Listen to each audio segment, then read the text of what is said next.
The Ask, Tell, Ask model of delivering feedback is a research-validated, easy-to-use, learner-centered method.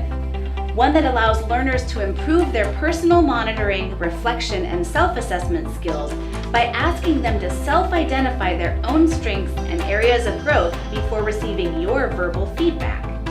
This type of timely and specific feedback can be generated in just a few moments and greatly improves upon the ubiquitous "good job" or "you need to read more" comments, which are both unsatisfactory and unhelpful.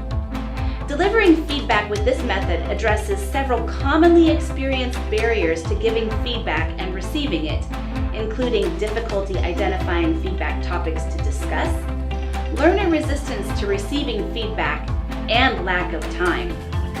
Because this method focuses on the learner's perceptions of the experience, when the time comes to receive feedback about what has occurred, it is the learner's own words that frame the interaction, often allowing modifying feedback, that is, feedback intended to improve performance, to be better received. Let's examine the steps involved in this model. Every feedback experience must be prefaced with an explicit agreement between the preceptor and the learner. This agreement can be as specific as starting with the statement, "Today let's look at opportunities for me to give you feedback on some of the learning goals you've identified," or with something that gets the student thinking, such as, "Tell me what you'd like to work on today." Establishing this agreement before starting any feedback-generating encounters facilitates trust between you and the student, primes them to receive your input, and encourages them to be accountable for their own learning. Once the feedback agreement is in place, the next step is to ask the learner for an assessment of how a procedure or patient visit went.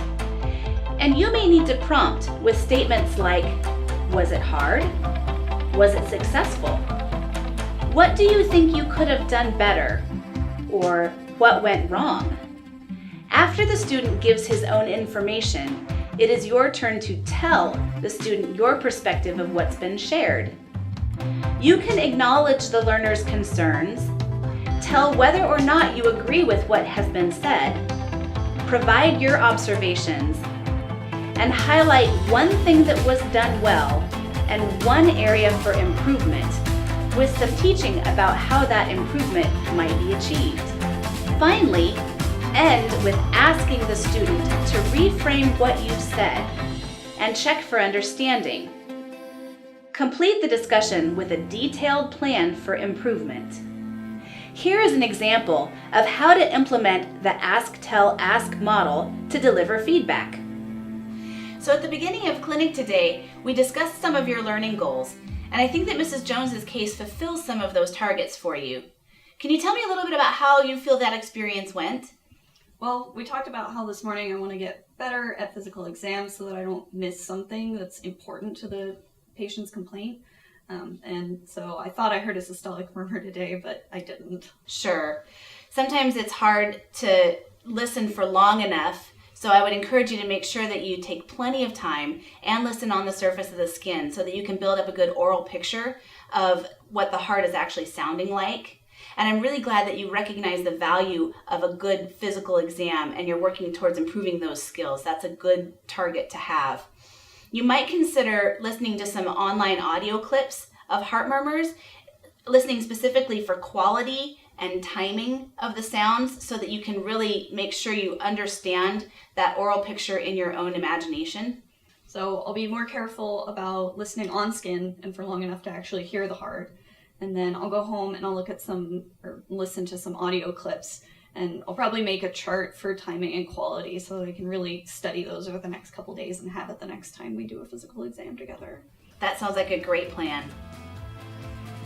As you can see from these examples, it is easy to incorporate student teaching into your daily clinical practice without taking too much time out of your already busy schedule and without compromising clinical care.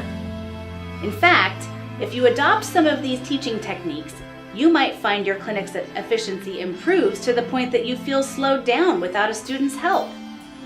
Teaching can be streamlined and seamlessly integrated into clinical encounters, to the degree that your patients will ask you where your student is if you see the patients without the help of a student. Sharing your expertise with students is a rewarding addition to clinical practice. Their enthusiasm and curiosity will rekindle your own joy of learning, and students can share your workload and improve your efficiency if you allow them to do so. I hope you have enjoyed this presentation, and I hope you use these teaching principles in your practice this week. Thank you for sharing your knowledge and expertise with our PNWU students.